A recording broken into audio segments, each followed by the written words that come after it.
Fala pessoal, vou resolver a provinha do Centro Universitário Unirig 2018, prova de ginecologia e obstetrícia. Então essa prova, ela trouxe 10 questõezinhas. Primeira questão era uma questão que falava de uma mulher de 25 anos, com uma idade gestacional de 34 semanas. E ela estava apresentando uma dor abdominal intensa e perda de líquido vaginal há 2 horas.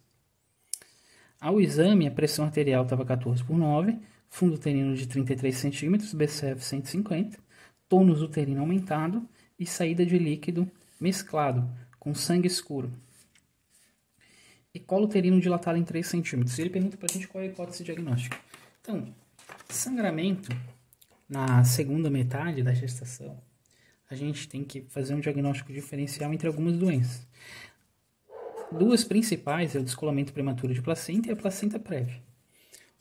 O descolamento prematuro de placenta, ele tem essa sigla aqui, ó, DPP, e eu tenho um macete para ela. Ó. A gente vai pensar nela quando a gente vê uma paciente com dor.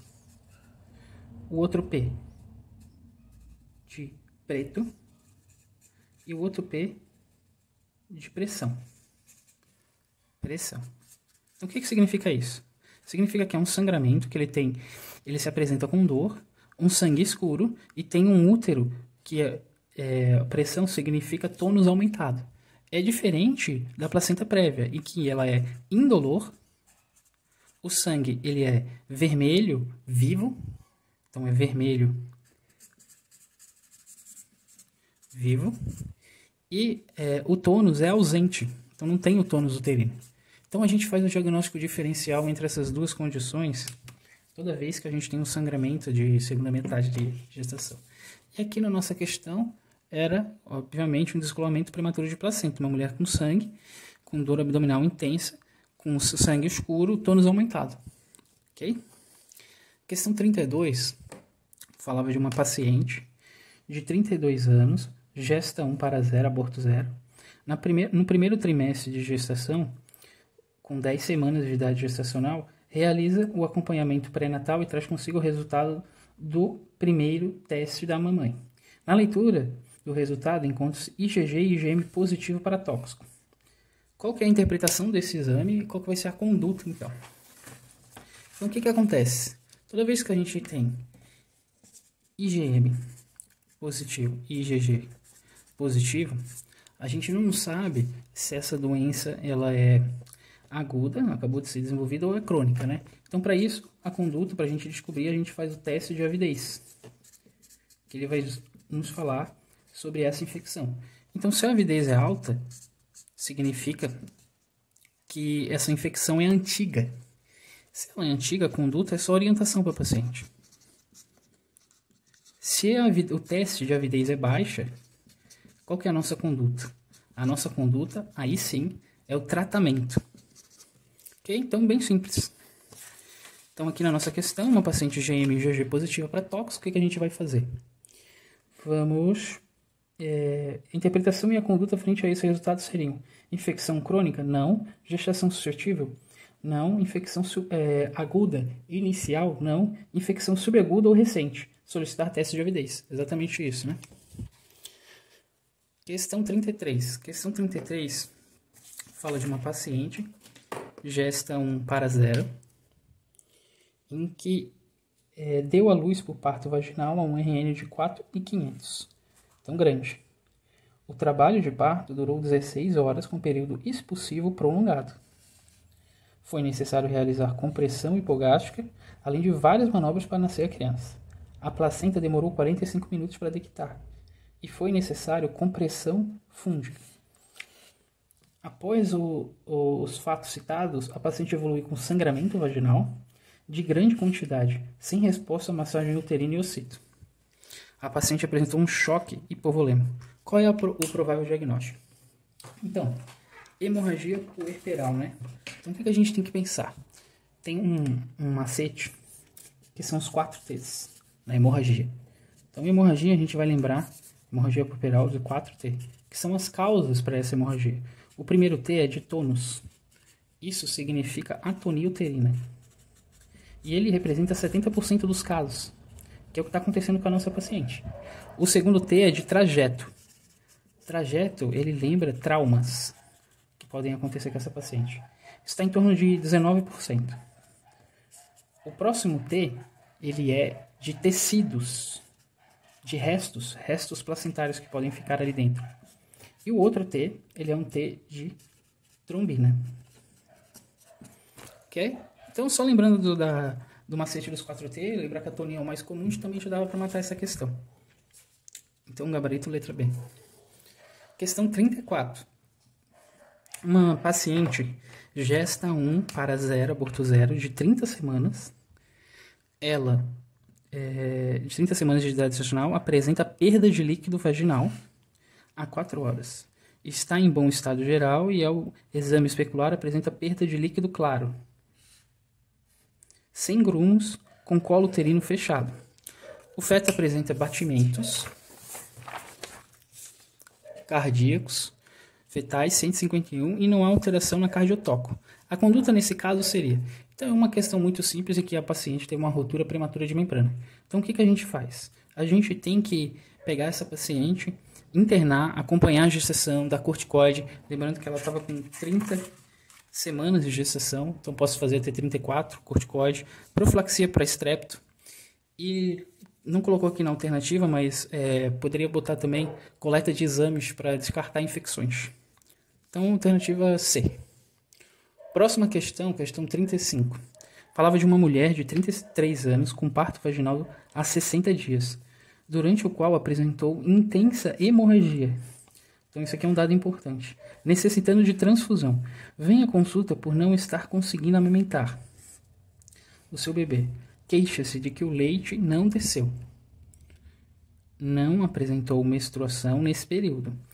No exame físico, apresenta mamas flácidas, sem leite, a ordenha manual. Vulva sem pelos pubianos. Não há secreção vaginal ao exame especular. Qual que é o provável diagnóstico? Então, o que está acontecendo com essa paciente? É aquela famosa doença, né? Que é essa alternativa B, que é a necrose hipofisária isquêmica. Necrose hipofisária isquêmica. A paciente,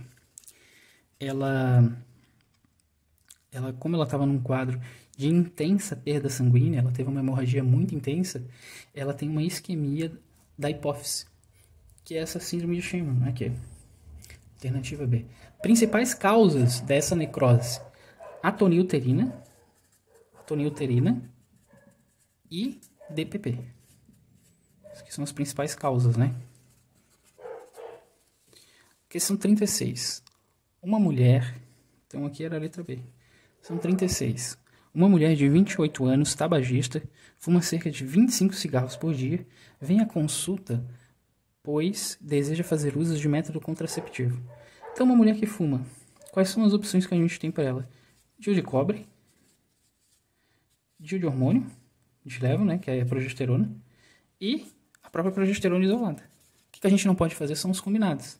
Então, inventável mensal, valerato de estrogênio, não pode, né? Adesivo transdérmico é um combinado. O anticoncepcional oral combinado, não pode usar estrogênio nela. Pílula apenas de progesterona, né? Letra D, certo. Questão 37. Fala de uma mulher de 55 anos com última menstruação há 18 meses. Essa paciente refere fogacho, insônia e irritabilidade. Deseja algum tratamento para os sintomas. De antecedentes patológicos, apresenta hipertrigliceridemia e, quanto aos hábitos de vida, é fumante. Consome 17 cigarros por dia. Então, uma paciente que está na menopausa, né? E aí a gente vai ter que fazer uma reposição para ela. Terapia hormonal. O que a gente pode fazer? Então, tem um macete bem simples para a gente lembrar aqui e memorizar. Terapia hormonal. Eu vou fazer oral se a paciente ela está com colesterol alto. Ok? E eu vou fazer parenteral ou transdérmica nas condições que a paciente ela tem doenças sistêmicas, por exemplo, DM2, hipertensão, aumento agora de triglicerídeos, tabagismo, doenças hepáticas. Então isso aqui é só um macete para acertar as questões que geralmente cai, tá dentro desse quadro aqui, ó. Ok? Então essa mulher na questão 37 é uma mulher que ela era fumante, ela tinha um aumento de triglicerídeos. A gente deve fazer uma reposição parenteral para ela, né? Oral ela não pode. Não tem contraindicação absoluta, né? Isso aqui não funciona. Ok? Questão 38. Mulher de 60 anos faz mamografia de rastreio cujo laudo é BIHARD 3. Não fez terapia de reposição hormonal, menarca aos 15 anos e menopausa aos 53. Gesta 2/2, aborto 0, sem antecedentes familiares de câncer de mama. Qual é a conduta? Então é uma questão muito simples de BIHARDS, que ele só quer saber, de acordo com o BIHARDS, o que a gente vai fazer com a paciente. Então vamos lembrar aqui, ó.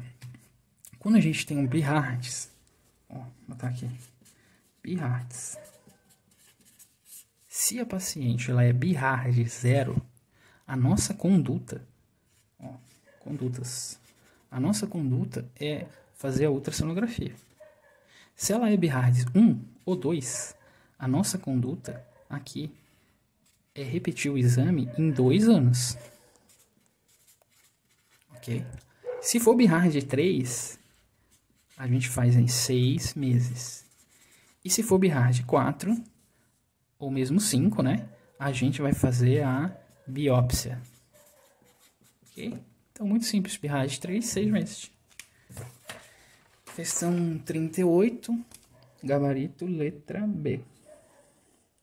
Questão 39, uma mulher de 65 anos, menopausada há 13, sem uso de terapia de reposição hormonal, apresenta sangramento vaginal há 15 dias. Realizou ultrassonografia pélvica transvaginal para investigação que evidenciou um espessamento de endométrio de 5 milímetros. Então, uma mulher menopausada que ela tem um sangramento, faz uma ultrassom pélvica e dá um endométrio espessado, 5 milímetros. Qual que é a conduta? Nossa conduta é fazer uma esteroscopia para biópsia, né? Então, só para recordar, então é aquilo ali que eu estava falando agora, ó.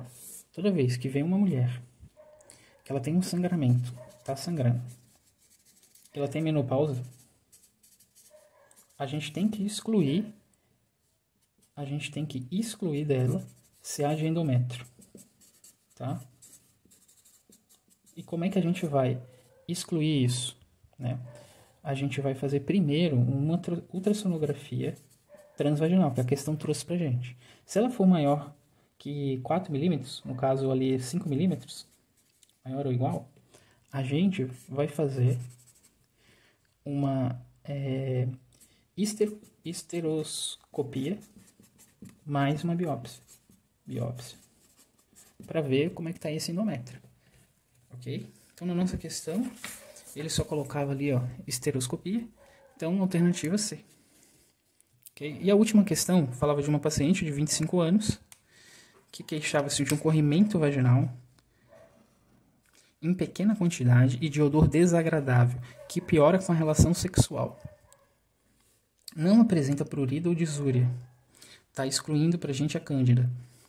Utiliza contraceptivo hormonal trimestral injetável. Ao exame, corrimento fluido branco acidentado, falando a favor de vaginose, que é esse tipo de corrimento, sem bolhas, ou seja, está excluindo a trico. Não aderente, pH básico, falando a favor de vaginose, teste de amina positivo. Falando de novo a favor de vaginose. Qual é a principal hipótese de diagnóstico? Vaginose bacteriana. Então, pessoal, era isso. Só uma provinha bem tranquila. Quem gostou, se inscreva no canal para mais vídeos. Obrigado a todos.